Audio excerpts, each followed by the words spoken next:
पनवेलच्या गाडी नदी पुलावर झालेल्या दुचाकी अपघातात 2 जण जखमी झाल्याची घटना घडली। याची माहिती मिळताच वाहतूक शाखेचे पोलीस हवालदार आमिर मुलानी आणि पोलीस शिपाई सुरेश जौंजाळ यांनी तात्काळ घटनास्थळी धाव घेतली।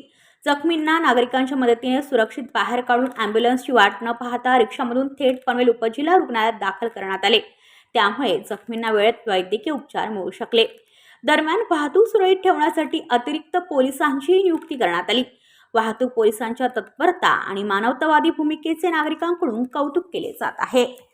ब्युरो रिपोर्ट पनवेल वार्ता न्यूज। आपल्या परिसरातील बातम्या आमच्यापर्यंत पोहोचवण्यासाठी स्क्रीनवर दिलेल्या क्रमांकावर संपर्क साधू शकता। दूरध्वनी क्रमांक 8652414343।